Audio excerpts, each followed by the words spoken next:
Elizabeth Hart woke up in the hospital. Car accident, minor injuries, but she kept her eyes closed. She wanted to hear what people said when they thought she couldn't hear. Her assistant David sat beside her bed. "I know you're awake, Miss Hart." Elizabeth's heart stopped. How did he know? Your breathing changed. Your fingers twitched. I notice everything about you. She stayed still, kept pretending. "I need to tell you something. While you can't respond, while you can't fire me." He took her hand. "I'm in love with you. I have been for 3 years."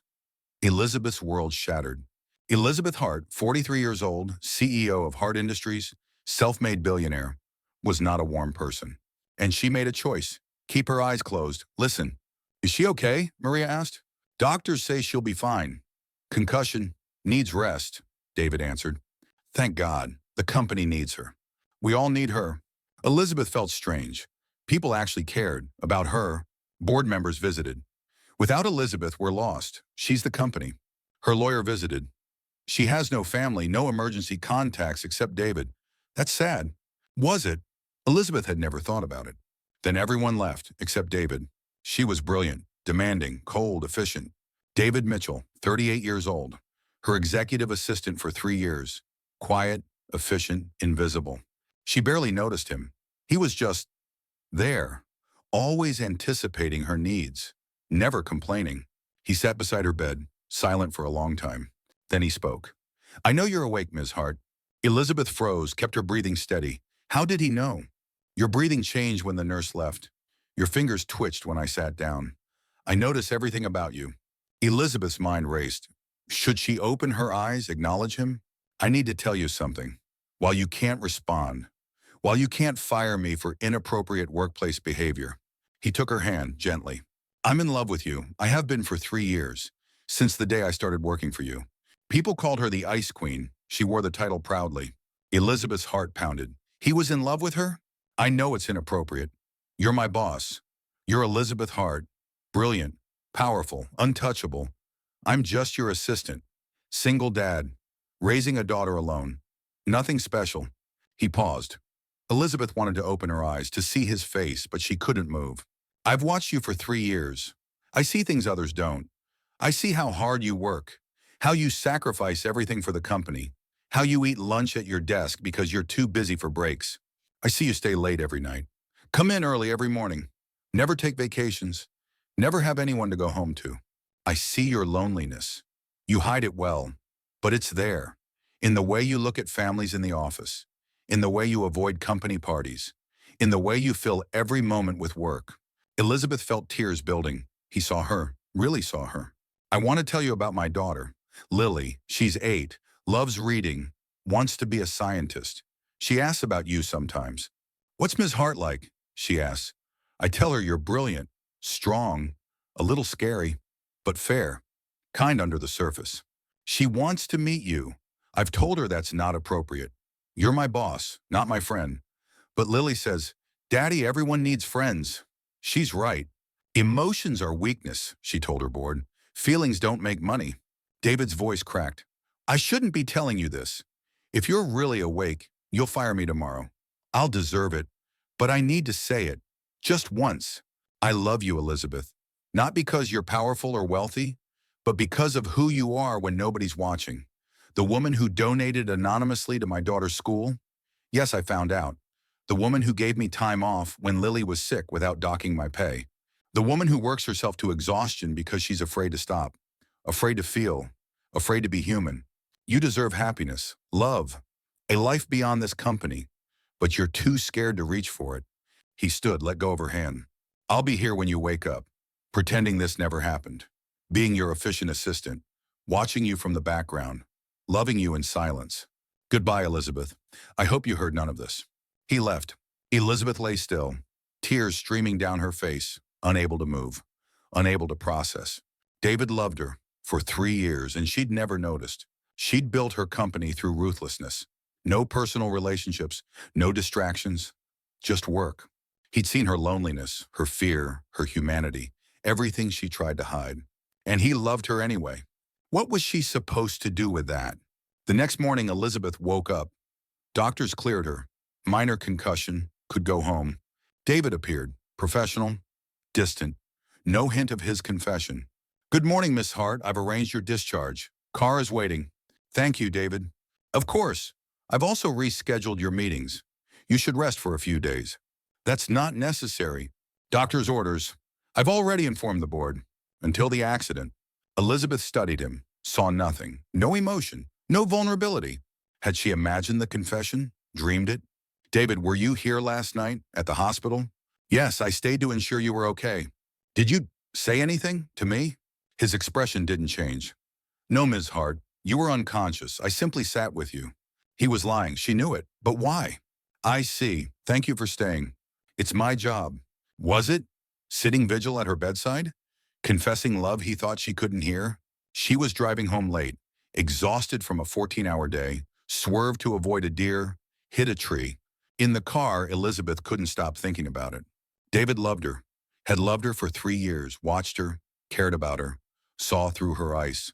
What did she feel about him?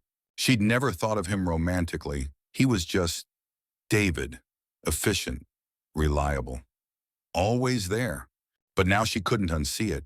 The way he anticipated her needs, the way he worked late when she did, the way he protected her time, her energy, her well-being. He'd been taking care of her for 3 years, and she'd never noticed. Back at her penthouse, Elizabeth felt the emptiness. Huge apartment, no one home, just her. Everyone needs friends, David's daughter had said. Lily, 8 years old, smarter than Elizabeth. She pulled out her phone, hesitated, then texted David. Thank you for staying with me at the hospital. It meant more than you know. Airbags deployed, minor injuries, concussion, bruises, nothing serious. His response came quickly. Of course, Ms. Hart, I'm glad you're okay. Professional, distant, safe. But Elizabeth knew the truth now. Knew what he felt, what he'd said when he thought she couldn't hear. The question was, what was she going to do about it? But when she woke in the hospital, she heard voices. Her assistant, David, her secretary, Maria, board members. Elizabeth went back to work 2 days later, against doctor's orders. He'd never pushed back before, never challenged her. What changed? But now I can't stop thinking about you, about what you said, about the fact that someone sees my loneliness, my fear, my humanity, and loves me anyway. David stared. What are you saying? I'm saying I don't know. I'm saying this is complicated. I'm saying I want to try, to see, to figure out what this is. You want to date us? I want to get to know you, really know you. Not as my assistant, as David, the man who loves his daughter, who takes care of people, who saw through my ice. This could ruin everything. Your reputation, my job, everything. Or it could be everything. We won't know unless we try. David reached for her hand. Are you sure? No, but I'm willing to risk it, are you? I've been risking it for 3 years, just loving you in silence. This is easier. The confession, everything changed. They held hands, sitting in her car, in her building's garage. 2 people, boss and assistant, breaking every rule, but feeling for the first time like maybe rules were made to be broken. Over the next weeks, Elizabeth found herself watching David, really watching. The way he brought her coffee without being asked, always perfect temperature, just the way she liked it. The way he shielded her from unnecessary meetings, filtered her calls, protected her time. The way he worked late when she did, left when she left, never complained. He was taking care of her, had been for 3 years.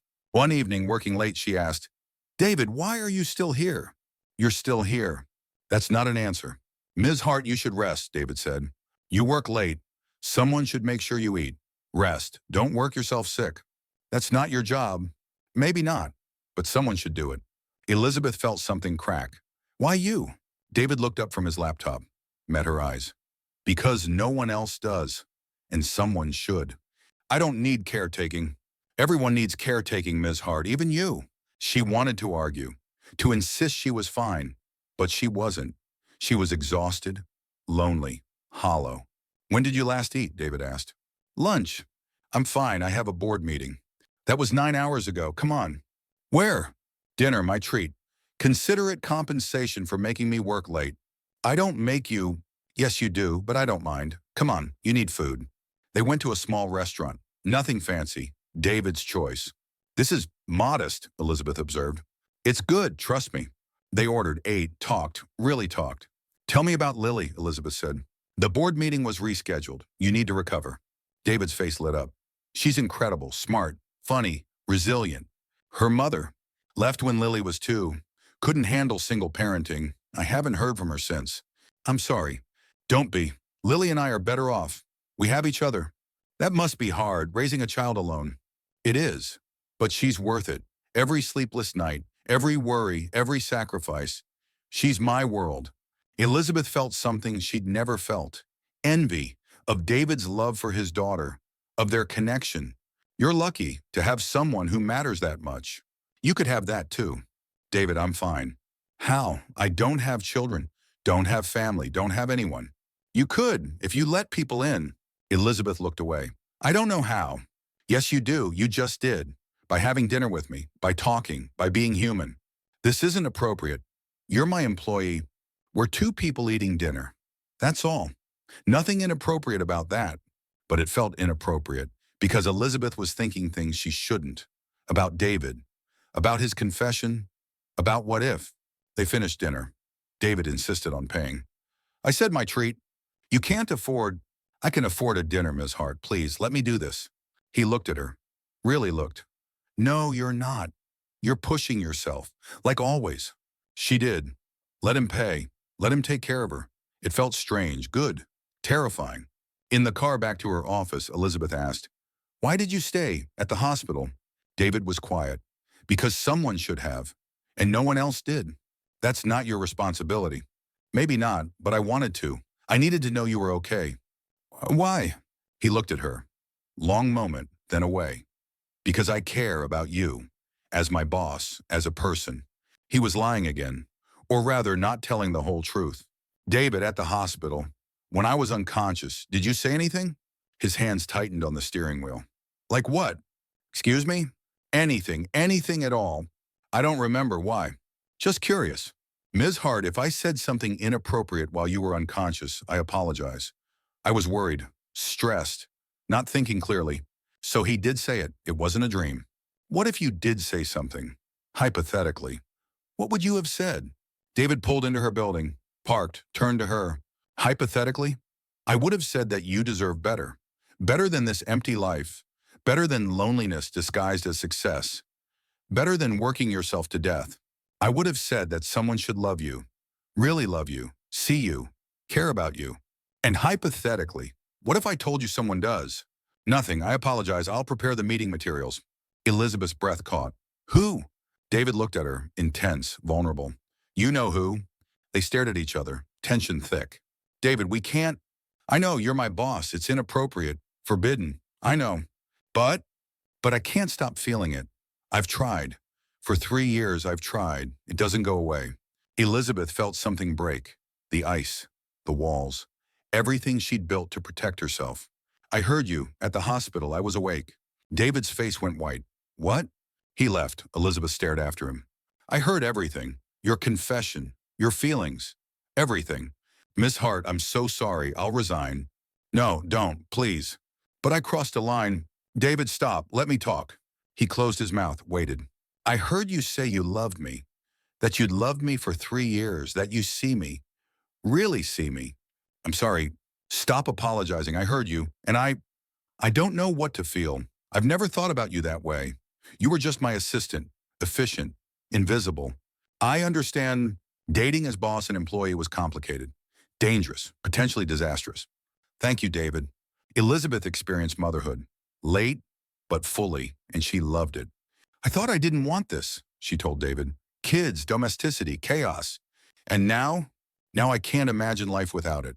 Without you, without them. 5 years into marriage, Elizabeth stepped down as CEO. Promoted someone else, focused on board duties. Spent time with family. You're working less, David observed. I'm living more. There's a difference. Are you happy? Deliriously, who knew happiness was better than success? No one suspected anything. I did. That's why I told you. When you were pretending to be unconscious, best confession ever, changed my life. Changed both our lives. But outside work, they were different. Elizabeth met Lily. This is Ms. Hart. She's my friend. Lily studied Elizabeth. You're Daddy's boss. I am. Are you nice to him? I try to be. Good. He works really hard for you. You should be nice. Elizabeth smiled. You're right, I should. I'll try harder. We need rules, Elizabeth said at their first official date. Lily approved. Okay, you can stay for dinner. Over spaghetti, Elizabeth watched David parent. Patient, loving, present. Finish your vegetables, Lily. But I don't like broccoli. I know, but 3 bites, that's the rule. Fine. Elizabeth had never wanted children, never pictured domestic life. But watching David and Lily, she felt something, a longing, a possibility. You're good with her, she told David later. She's easy, most of the time. What kind of rules? Does she ask about her mother? Sometimes I tell her the truth. Her mom couldn't handle being a parent. It wasn't Lily's fault. Does she believe that? I hope so. I don't want her thinking she wasn't enough. She's more than enough. Any parent would be lucky to have her. Thank you. They dated for 6 months, secretly, carefully. No one at work knew. Then the board found out. Someone saw them together, reported it. Elizabeth, we need to talk, the board chairman said, about your relationship with your assistant. Elizabeth's blood ran cold. Excuse me? At work, we're professional. You're my assistant. I'm your boss. Nothing changes. You're dating David Mitchell. You're subordinate. That's a conflict of interest, potentially illegal. It's personal, not professional. It's both when he reports to you. This puts the company at risk. Lawsuits, scandal. We can't allow it. So what are you suggesting? One of you needs to leave or transfer. Separate working relationship. Elizabeth felt panicked. David hasn't done anything wrong. We're not saying he has. But the relationship is inappropriate. As CEO, you should know better. She did. She'd known from the start, but she'd pursued it anyway. That evening, she told David, the board knows. They want one of us to leave. I'll resign, no question. And outside work? No, you need this job. Lily needs stability. And you need to be CEO. The company needs you. I'll find another job. David, that's not fair. Life isn't fair. But I knew the risks. I'm willing to take them. Elizabeth felt something break. What if I don't want you to leave? Then what? We stop dating? No. What if I promote you, make you COO, my equal? Then it's not boss employee. Elizabeth, I'm not qualified. You've been running operations for 3 years, unofficially.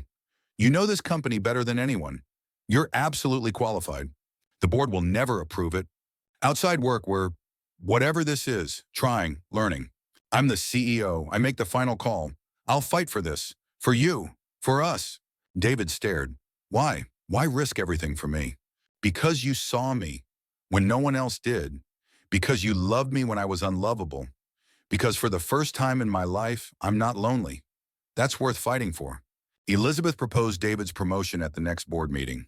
Absolutely not, the chairman said. This is clearly favoritism. It's recognizing talent. David has been essential to our operations. Promoted him makes sense. It looks like you're promoting your boyfriend to avoid conflict of interest claims. Then it's a convenient coincidence. I'm promoting him because he's earned it. The relationship is secondary. The board voted, narrowly approved. David became COO. You didn't have to do this, he told her. Okay, I can do that. Yes, I did, for us, for the company, for what's right. As COO, David excelled. Transformed operations, improved efficiency, proved Elizabeth right. He's actually good, board members admitted. Maybe she wasn't just playing favorites. 1 year into their relationship, David proposed. Not elaborate, just the two of them, and Lily. Elizabeth Hart, you're the most brilliant, complicated, wonderful woman I've ever met. You let me see the real you, the scared you, the lonely you, the human you. I love all of you. Will you marry me? Lily added, please say yes. Daddy's been planning this for weeks. He's so nervous. Elizabeth laughed through tears. Yes, absolutely yes.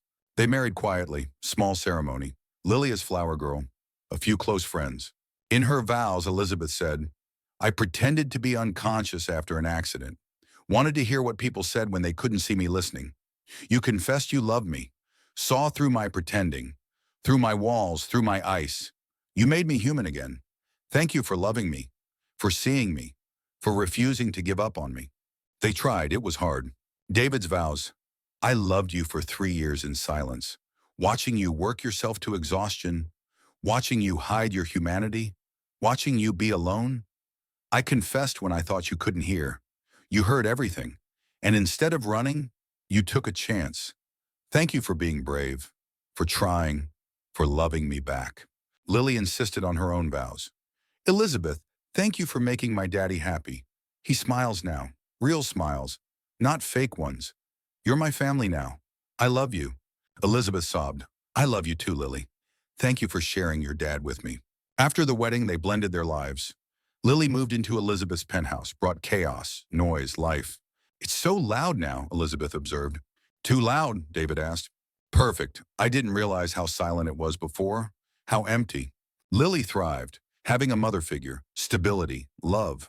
Can I call you Mom? She asked Elizabeth one day. Elizabeth's eyes filled. I'd be honored. At work, David was perfectly professional. Ms. Hart, you have a call on line too. Good, because that's what you are, my mom. 2 years into marriage, they discussed more kids. I'm 45, as Elizabeth said. Is that too old? Women have kids in their 40s. Do you want one?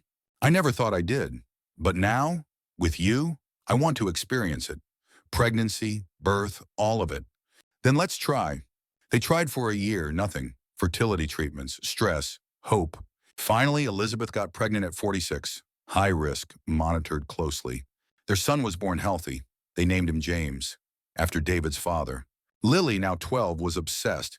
My baby brother, I'll teach him everything. 10 years after the accident, Elizabeth barely recognized herself. James was 8, smart, funny, a blend of Elizabeth and David. Am I named after a grandfather I never met? He asked. Yes, your grandfather, James.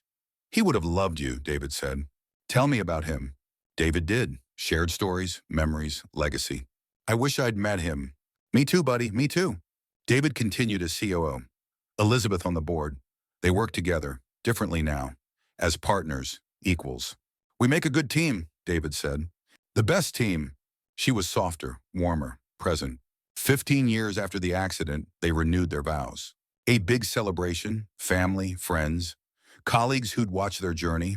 Elizabeth's vows. 15 years ago, I pretended to be unconscious. You confessed you loved me. I was terrified of feelings, of vulnerability, of being human. You made me face my fears. Thank you for seeing me, for loving me, for making me whole. David's vows. 15 years ago, I confessed to an unconscious woman. Thought she couldn't hear. She heard everything. And instead of running, she gave me a chance. Thank you for being brave, for trying, for building this life with me. Lily spoke. 15 years ago, my dad came home different, lighter, hopeful, because Elizabeth gave him a chance. She gave all of us a chance. Thank you for being my mom, for loving my dad, for making our family complete. James added, I don't remember life before Elizabeth and Dad were married, but I'm glad they are, because our family's cool, and Mom makes really good pancakes, better than Dad's. Everyone laughed. 20 years after the accident, Elizabeth wrote a memoir, The Unconscious Truth, How Pretending Changed My Life. It became a bestseller, inspired millions. The Ice Queen Melted, a business magazine wrote. Elizabeth Hart, former ruthless CEO, now advocates for work-life balance. You pretended to be unconscious to hear the truth. What truth did you learn?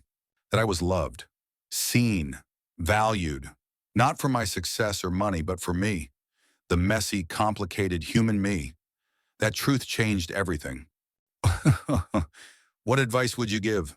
Stop pretending at work, at home, in life. Be honest. Be vulnerable. Be human. The right people will love you for it. The wrong people don't matter. I was wrong, she told an interviewer. I thought success was everything. Turns out it's nothing without people to share it with. What changed? A car accident. A confession I wasn't supposed to hear. A man who saw through my walls. Everything changed. Lily was 22, graduated college, working in marketing, thriving.